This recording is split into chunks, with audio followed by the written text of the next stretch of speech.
नमस्कार, स्वागत है आप सभी का दूरदर्शन समाचार पर लेकर हाजिर हूं मैं खबरों का सिलसिला। मैं कृतिका। बुलेटिन की करेंगे शुरुआत और सबसे पहले एक नजर सुबह की सुर्खियों पर। संसद के दोनों सदनों में कई अहम विधायी कार्य सूचीबद्ध। राज्यसभा में ग्रामीण विकास मंत्रालय के कामकाज पर चर्चा और लोकसभा में ओम बिरला के विरुद्ध विपक्ष का अविश्वास प्रस्ताव सूचीबद्ध।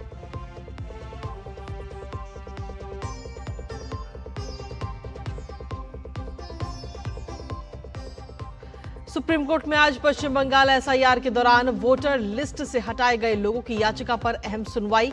चीफ जस्टिस सूर्यकांत और जस्टिस जॉय माल्या बागची की बेंच करेगी अहम सुनवाई।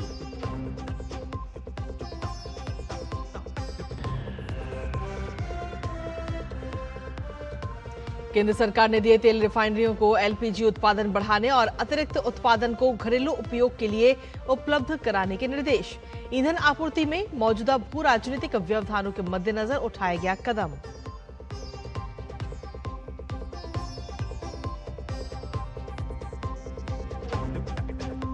संयुक्त राष्ट्र में भारत के स्थायी प्रतिनिधि पर्वतनयनी हरीश ने वैश्विक आतंकवाद पर जताई चिंता।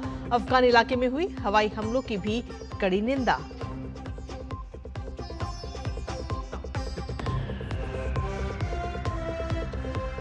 और राष्ट्रपति डोनाल्ड ट्रंप का बयान, ईरान के मुद्दे पर अभी नहीं रुकेगा। अमेरिका कहा, हम जीत गए हैं लेकिन अंतिम जीत अभी बाकी।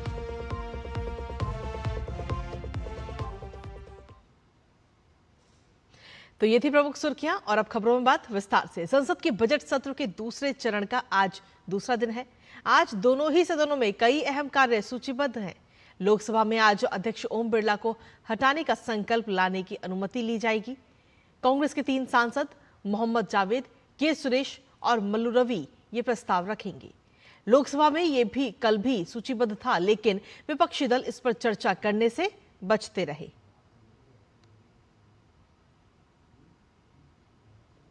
तो वहीं राज्यसभा में आज पर्यावरण, वन और जलवायु मंत्रालय के कामकाज पर कल हुई चर्चा का उत्तर दिया जाएगा। साथ ही आज ग्रामीण विकास मंत्रालय के कामकाज पर चर्चा की शुरुआत होगी। और इसके साथ ही आज दोनों सदनों में वित्त मंत्री निर्मला सीतारमण साल 2025-26 के लिए अनुदानों की अनुपूरक मांगों के दूसरे बैच का विवरण पेश करेंगी। साथ ही दोनों सदनों में कई अहम विधायी कार्य भी सूचीबद्ध हैं। साथ ही प्रश्नकाल के दौरान सांसद विभिन्न मंत्रालयों से अहम प्रश्न पूछेंगे।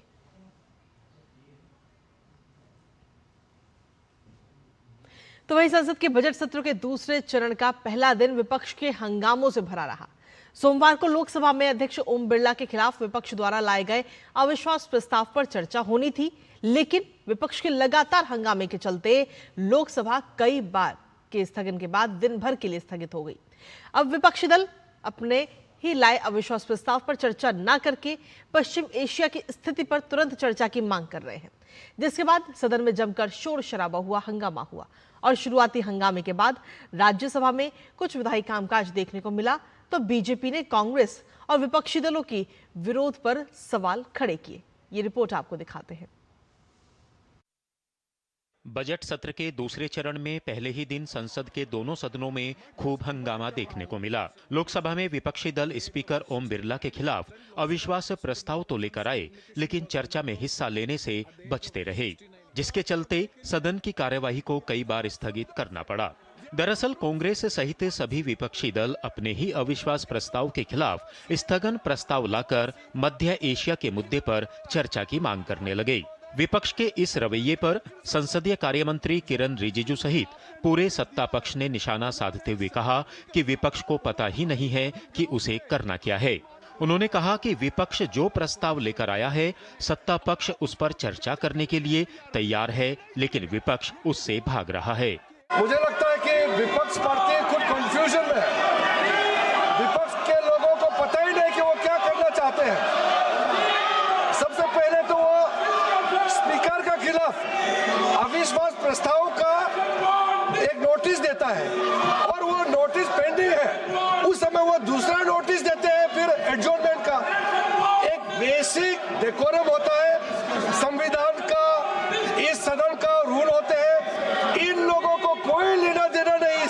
आपने नो कॉन्फिडेंस लाया स्पीकर के खिलाफ, जो रेयरली आता है।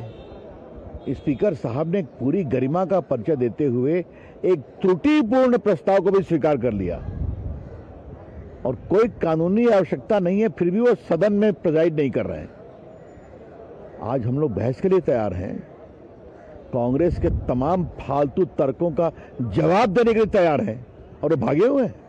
इनका कोई इंटरेस्ट देश में नहीं है, इनका कोई इंटरेस्ट भारत के लोगों के विकास में नहीं है, इनका कोई इंटरेस्ट विकसित भारत में नहीं है, इनका कोई इंटरेस्ट आत्मनिर्भर भारत में नहीं है, इनका कोई इंटरेस्ट देश आगे बढ़े इसमें नहीं है। इनका इंटरेस्ट राजनीति करके अपनी ओछी राजनीति को आगे बढ़ाने का है, जो मोदी जी के नेतृत्व में कभी संभव नहीं होगा। वहीं बैठे रहोगे और घटते चले जाओगे, ये ध्यान में रखें। आज लिस्ट ऑफ बिजनेस में क्लियरली लिखा है कि इसके ऊपर हम चर्चा करेंगे। रेजोल्यूशन उन लोगों को मूव करना है। कुछ कांग्रेस के लोग जो इनिशिएशन करने के लिए कह रहे हैं स्पीकर के नो कॉन्फिडेंस के मोशन के ऊपर, कई opposition party they are not ready, तो मूव भी करना चाहते हैं, उसी के साथ ही साथ तो वो चर्चा भी नहीं चाहते हैं। दूसरी ओर विपक्षी दल सदन के अंदर और बाहर दोनों जगह प्रदर्शन कर मध्य एशिया के मुद्दे पर चर्चा की मांग करने लगे, जबकि विदेश मंत्री एस जयशंकर ने संसद के दोनों सदनों में इस मुद्दे पर भारत सरकार के रुख को स्पष्ट किया, लेकिन विपक्ष का हंगामा जारी रहा। What the party was agitating for was to have an opportunity to discuss the issue. We can ask questions about energy security. Oil prices have gone up very high today. We are worried about the shortage of gas in the country. वहीं राज्यसभा में केंद्रीय वित्त मंत्री निर्मला सीतारमण ने एक लिखित जवाब में बताया कि वैश्विक स्तर पर कच्चे तेल की कीमतों में वृद्धि का महंगाई पर खास असर पड़ने की संभावना नहीं है, क्योंकि देश में मुद्रास्फीति पहले से ही अपने निचले स्तर के करीब है। पिछले काफी समय से संसद के कई सत्र विपक्ष के हंगामे की भेंट चढ़ते रहे हैं, जबकि सत्ता पक्ष का कहना है कि वो हर मुद्दे पर चर्चा कराने के लिए तैयार रहते हैं। सत्ता पक्ष का आरोप है कि विपक्ष के पास अब कोई मुद्दे नहीं बचे हैं, बस हंगामा करना और सदन को बाधित करना ही उनका मकसद है। शैलेंद्र मिश्र और ऋषि कुमार के साथ अनुज यादव, डीडी न्यूज, दिल्ली। तो आज के सत्र पर भी लगातार नजर बनी रहेगी, लेकिन इसी बीच बुलेटिन में रुकेंगे छोटे से ब्रेक के लिए। आप बने रहिए हमारे साथ। खाने में मेरी क्वीन के लिए क्या है? किंग मटर पनीर, किंग बैगन भरता, king veg pulao, king palak paneer kofta. ये सब किंग क्यों? क्योंकि ये सब बना है MDH किचन किंग से का बॉस। MDH किचन किंग, असली किचन किंग। MDH विभाग अनेक, कंप्लेंट बॉक्स 1। किसी भी सरकारी दफ्तर, विभाग या बैंक से जुड़ी शिकायत के लिए pgportal.gov.in पर जाएं, रजिस्टर करें, संबंधित विभाग चुनें, शिकायत दर्ज करें और ट्रैकिंग आईडी नोट करें। SMS या ईमेल पर एक्नॉलेजमेंट पाएं और शिकायत का जवाब सीधे मंत्रालय से प्राप्त करें। अब तक 1 करोड़ 12 लाख से अधिक भारतीयों ने भरोसा जताया। CP ग्राम्स, आपकी हर शिकायत का हल। अभी शिकायत दर्ज करें pgportal.gov.in। गांव में आया नया हीरो, खरपतवार का डर हुआ जीरो। अब खेती का काम होगा खास, जब ये सुपरस्टार होगा हर किसान के पास। गांव का superstar steel MH210 power weeder. Steel उपकरण लाए परिवर्तन।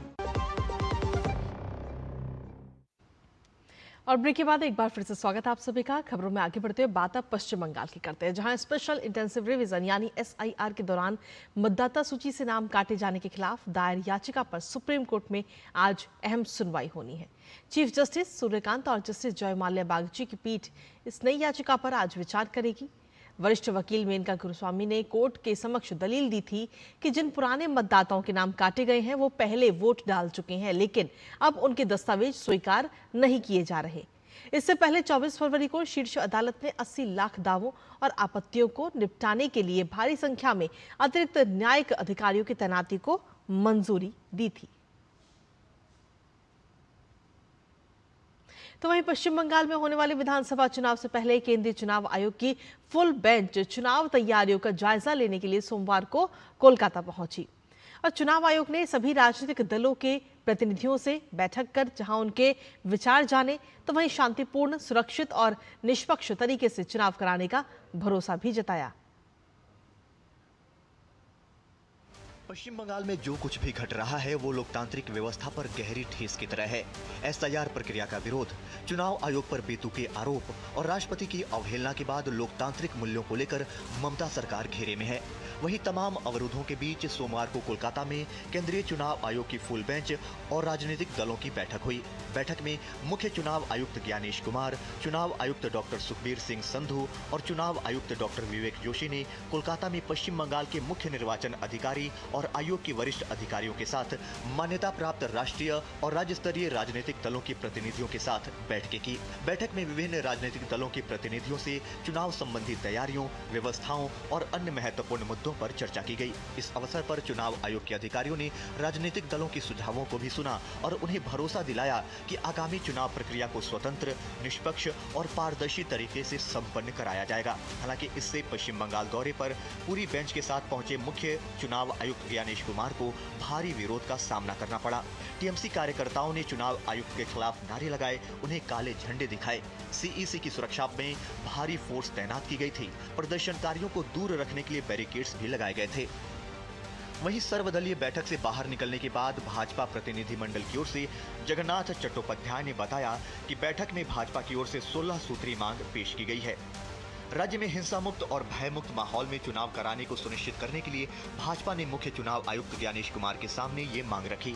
पिछले 3 चुनावों में जिन अधिकारियों के तबादले का निर्देश चुनाव आयोग ने दिए थे, उन्हें विधानसभा चुनाव से पहले फिर से स्थानांतरित किया जाना चाहिए। पिछले 3 वर्षों में जिन बूथों पर हिंसा की घटनाएं हुई हैं, उन्हें संवेदनशील घोषित किया जाए। जिन बूथों पर 85% से अधिक मतदान हुआ है, उन्हें भी संवेदनशील घोषित किया जाए।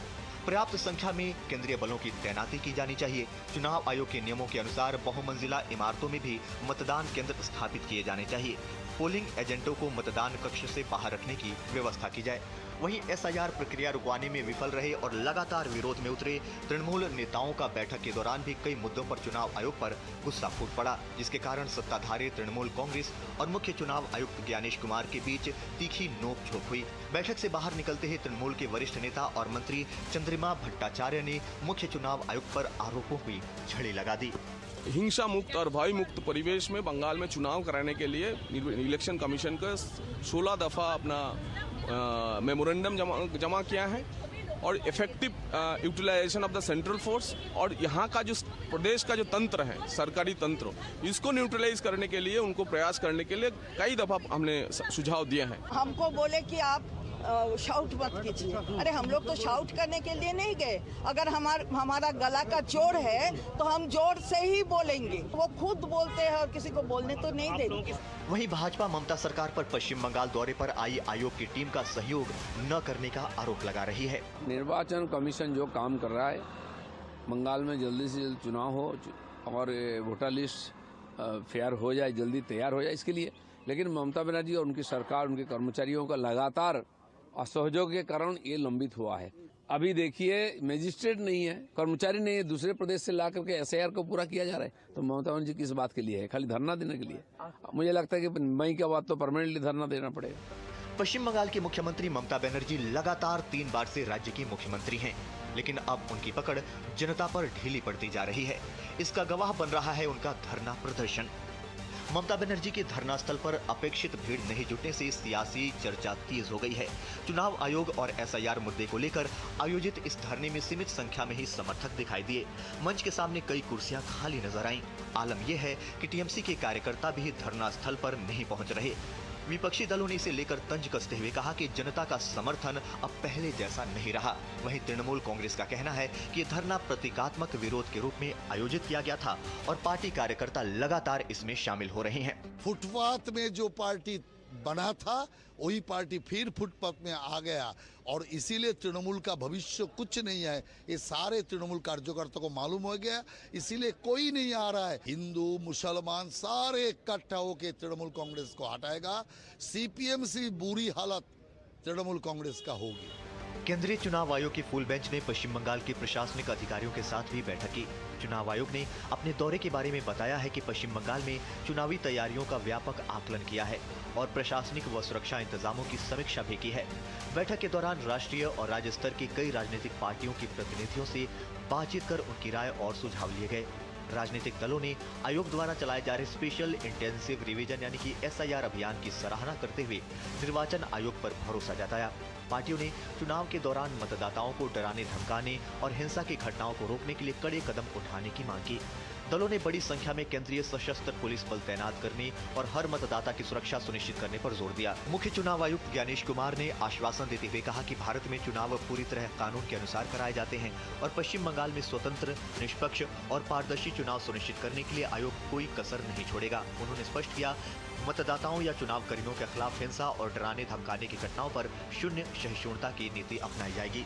कुल मिलाकर निर्वाचन आयोग ने साफ संकेत दिया है कि पश्चिम बंगाल में होने वाले विधानसभा चुनाव को शांतिपूर्ण, सुरक्षित और निष्पक्ष तरीके से कराने के लिए व्यापक तैयारी की जा रही है। ब्यूरो इनपुट के साथ सौरभ दत्ता की report, DD news.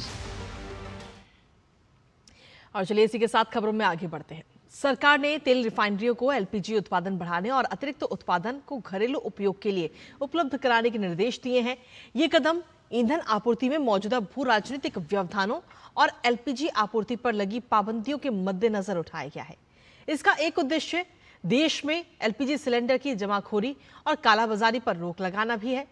Social media पर पोस्ट में पेट्रोलियम और प्राकृतिक गैस मंत्रालय ने कहा कि सरकार ने घरेलू उपभोक्ताओं के लिए LPG आपूर्ति को प्राथमिकता दी है। साथ ही जमाखोरी और कालाबाजारी को रोकने के लिए सिलेंडर की 2 बुकिंग के बीच का अंतर 21 दिन से बढ़ाकर 25 दिन कर दिया गया है। और वहीं भारत ने संयुक्त राष्ट्र सुरक्षा परिषद में सीमा पार आतंकवाद पर गहरी चिंता जताई है। UN में भारत के स्थायी प्रतिनिधि पर्वत नैनी हरीश ने कहा कि आतंकवाद एक वैश्विक खतरा है और इसे रोकने के लिए अंतर्राष्ट्रीय समुदाय को मिलकर काम करना होगा। Terrorism remains a global scourge afflicting humanity, and only coordinated efforts of the international community would ensure that ISIL and Al-Qaeda and their affiliates, including the Lashkar-e-Taiba and the Jaish-e-Mohammed, and the proxies of LET such as the Resistance Front, along with those who facilitate their operations, no longer indulge in cross-border terrorism. पर्वत नैनी हरीश ने अफगान इलाके पर air strike की भी कड़ी निंदा की। उन्होंने कहा कि एक तरफ अंतर्राष्ट्रीय कानून और इस्लामी एकता के ऊंचे सिद्धांतों की बात करना और दूसरी तरफ रमजान के पवित्र महीने में बेरहमी से एयर स्ट्राइक करना जिसमें बेगुनाह आम लोग मारे गए हैं, ये एक दिखावा है। The Secretary General's report also expresses deep concern at civilian casualties caused by cross-border armed violence. We reiterate and support the Secretary General's call urging compliance with obligations under international law, including international humanitarian law, and ensuring protection of civilians. India strongly condemns the airstrikes on Afghan territory, which are flagrant violations of international law and the UN Charter and the principle of state sovereignty.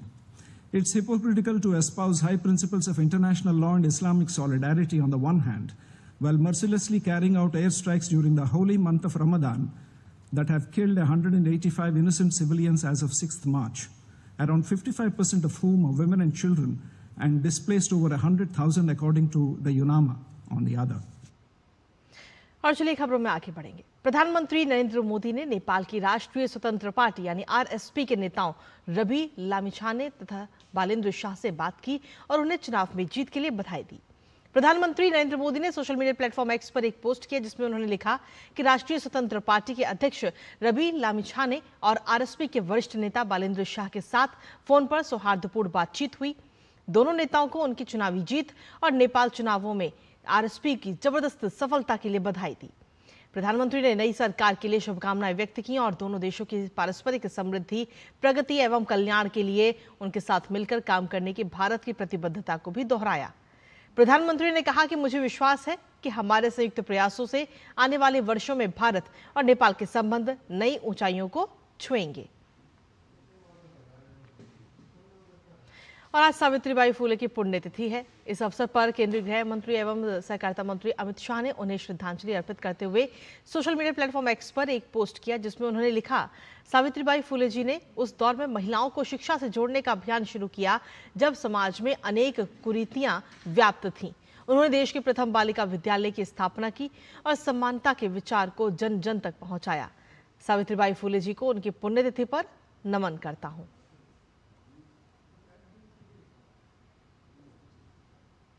और इसी बीच bulletin में वक्त एक और छोटे से break का, बने रहिए हमारे साथ। ट्रिंग ट्रिंग। हेलो, मैं तुम्हारे पापा के बचपन का दोस्त चतुर चाचा। प्रणाम चाचा जी। उनसे बेटे 5,000 लिए थे, अभी अभी तुम्हें ट्रांसफर किया है बेटे, पर गलती से 50 चले गए। पेमेंट मैसेज चेक कर लो बेटे और बाकी 45 मुझे लौटा दो। आपका मैसेज बाद में, पहले अपना बैंक अकाउंट चेक कर लो। मूर्ख ना हूं मैं। शाबाश।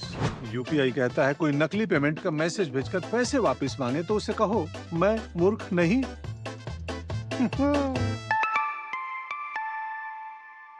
जाइए आप भी किसी का टेस्ट लीजिए। गांव में आया नया हीरो, खरपतवार का डर हुआ जीरो। अब खेती का काम होगा खास, जब ये सुपरस्टार होगा हर किसान के पास। गांव का superstar steel MH210 power weeder. Steel उपकरण लाए परिवर्तन। पढ़ता है, खेलता है, झूलता उछलता है, दौड़ता कभी कभी दौड़ कराता है, आगे आगे बढ़ता है इंडिया, अमूल दूध पीता है इंडिया। और ब्रेक के बाद एक बार फिर से स्वागत आप सभी का। खबरों में बढ़ते हैं आगे। भारत और मॉरिशस के बीच व्यापक आर्थिक सहयोग और साझेदारी समझौता दोनों देशों के आर्थिक रिश्तों को नई मजबूती दे रहा है और इस समझौते से व्यापार, निवेश और सेवाओं के क्षेत्र में भी नए अवसर खुलेंगे। आइए देखते हैं भारत मॉरिशस मुक्त व्यापार समझौते पर हमारी ये खास रिपोर्ट। भारत और मॉरिशस के बीच आर्थिक सहयोग को नई ऊंचाई देने के उद्देश्य से व्यापक आर्थिक सहयोग और साझेदारी समझौते पर 22 फरवरी 2021 को हस्ताक्षर किए गए। यह भारत का अफ्रीका क्षेत्र के किसी देश के साथ पहला मुक्त व्यापार समझौता है। इस समझौते का उद्देश्य दोनों देशों के बीच व्यापार, निवेश और आर्थिक सहयोग को बढ़ावा देना है। इस समझौते के तहत मॉरिशस ने भारत के 300 से अधिक उत्पादों पर शुल्क समाप्त कर दिया है। इनमें प्रमुख रूप से कपड़ा, परिधान, दवाइयाँ, प्लास्टिक उत्पाद, रसायन, आभूषण और इंजीनियरिंग सामान शामिल हैं। इससे भारतीय उत्पादों को मॉरिशस के बाजार में आसान पहुंच मिलेगी और निर्यात को बढ़ावा मिलेगा। भारत मॉरिशस CECPA से किसानों, छोटे उद्योगों, MSME और उद्यमियों के लिए नए अवसर पैदा होंगे। भारतीय कृषि और खाद्य उत्पादों को मॉरिशस के बाजार में बेहतर पहुंच मिलेगी, जिससे ग्रामीण अर्थव्यवस्था को भी लाभ होगा। इस समझौते के तहत व्यापार को आसान बनाने के लिए कस्टम प्रक्रियाओं को सरल बनाने, निवेश को प्रोत्साहित करने और व्यापार नियमों को पारदर्शी बनाने जैसे प्रावधान किए गए हैं। इससे दोनों देशों के बीच व्यापारिक गतिविधियों को गति मिलेगी। CECPA के तहत भारत ने भी मॉरिशस के 600 से अधिक उत्पादों को प्राथमिकता वाले बाजार तक पहुंच प्रदान की है। इससे मॉरिशस के निर्यातकों को भारत के बड़े बाजार में अवसर मिलेंगे और दोनों देशों के बीच संतुलित व्यापार को बढ़ावा मिलेगा। यह समझौता सेवाओं के क्षेत्र में भी सहयोग को बढ़ाता है। IT, वित्तीय सेवाएं, शिक्षा, स्वास्थ्य सेवा और पर्यटन जैसे क्षेत्रों में पेशेवरों के लिए नए अवसर पैदा होंगे। इससे दोनों देशों के बीच कौशल और ज्ञान का आदान प्रदान भी बढ़ेगा। भारत ने समझौते में अपने संवेदनशील क्षेत्रों की सुरक्षा का भी ध्यान रखा है। कुछ कृषि और औद्योगिक उत्पादों को विशेष सुरक्षा दी गई है ताकि घरेलू उद्योगों और किसानों के हित सुरक्षित रह सकें। भारत और मॉरिशस के बीच हुआ यह मुक्त व्यापार समझौता न केवल आर्थिक संबंधों को मजबूत करेगा, बल्कि हिंद महासागर क्षेत्र में दोनों देशों की रणनीतिक साझेदारी को भी नई मजबूती देगा। Bureau report, DD news. और चलिए खबरों में आगे बढ़ेंगे। अमेरिकी राष्ट्रपति डोनाल्ड ट्रंप ने ईरान के खिलाफ अपनी रणनीति पर टिप्पणी करते हुए कहा कि उनकी सरकार ने कई महत्वपूर्ण जीत हासिल की है, लेकिन आखिरी जीत अभी बाकी है। ईरान के खिलाफ अमेरिका की कार्रवाई को लेकर ट्रंप ने कहा कि ईरान की मिसाइल और ड्रोन क्षमता को पूरी तरह नष्ट किया जा चुका है और उनके पास अब बहुत कम लॉन्चर बच गए हैं। ट्रंप ने आगे कहा कि इजरायली सहयोगियों के साथ मिलकर ईरान को पूरी तरह कुचला जा रहा है। ट्रंप ने फ्लोरिडा में प्रेस कॉन्फ्रेंस के दौरान ईरान वॉर को एक शॉर्ट टर्म एक्सेलरेशन कहा। उन्होंने कहा कि अमेरिका ने थोड़ा एक्सेलरेशन इसलिए किया, लोगों से छुटकारा पाने के लिए ऐसा करना जरूरी है।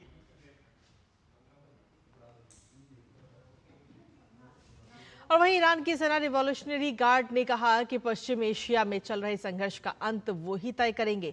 रिवॉल्यूशनरी गार्ड ने बयान में आगे कहा कि अब इस क्षेत्र के हालात और भविष्य का फैसला ईरान की सशस्त्र सेनाओं के हाथ में है और अमेरिकी सेना इस संघर्ष को खत्म नहीं करेगी।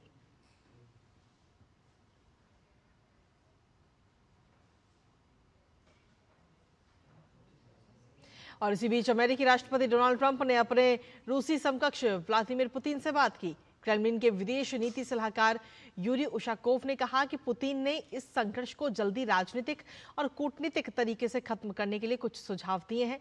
उन्होंने ये विचार खाड़ी देशों के नेताओं और ईरान के राष्ट्रपति मसूद पेजेश्कियन से बातचीत के बाद रखे। और इसी के साथ फिलहाल मेरे साथ इस बुलेटिन में इतना ही। ब्रेक के उस पर देखिए हमारा खास कार्यक्रम नया सवेरा मेरे और सहयोगी शहला के साथ। नमस्कार।